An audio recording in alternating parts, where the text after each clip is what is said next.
Un nouveau crime monstrueux a été commis en Algérie. La victime est une fille de 19 ans. Elle a été violée, blessée gravement et brûlée vive. Le meurtrier s'est débarrassé du corps calciné dans une pompe à essence. L'affaire a fait beaucoup de bruit sur les réseaux sociaux. La famille de la victime demande la peine de mort contre le coupable, a-t-on appris, ce dimanche 4 octobre, de sources locales. Les habitants de la commune de Reghaïa, dans la banlieue et d'Alger, ont reçu la nouvelle avec choc et consternation. La jeune Kaïma, âgée d'à peine 19 ans, a été retrouvée morte, le corps carbonisé, dans une station-service abandonnée de la ville de Tenia, relevant de la wilaya de Boumerd. Selon le témoignage de la mère de la victime, l'auteur du crime serait un repris de justice, qui avait déjà tenté de violer sa fille en 2016. Kaïma avait à l'époque déposé plainte auprès de la police, sans résultat. En pleurs, la mère de Kaïma raconte que sa fille était sortie pour payer une facture de téléphone. À l'extérieur, elle croise le meurtrier qui l'a forcée à le suivre. Kaïma se fera violer et trancher la gorge et les veines. Et avant qu'elle ne rende son dernier souffle, le criminel la brûle vive, raconte la mère, abattue par ce qui venait d'arriver à sa fille.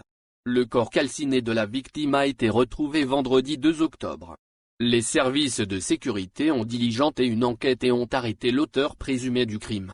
Notons que l'histoire de Kaïma a fait beaucoup de bruit sur les réseaux sociaux en Algérie. Plusieurs internautes ont exprimé leur colère. La famille de la victime, quant à elle, exige l'application de la peine capitale contre le coupable.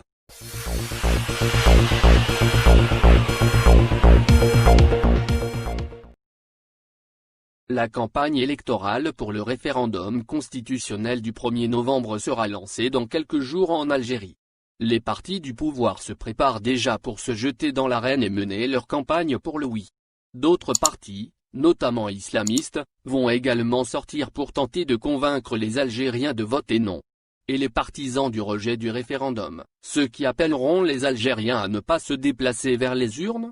En effet, cette question se pose sérieusement dans la mesure où le pouvoir n'a jamais autorisé les partisans du rejet ou du boycott d'un scrutin à activer en faveur de leur position. Il est donc fort probable que dans les meetings et autres conférences et sorties de proximité, les Algériens ne voient que les partisans de la participation.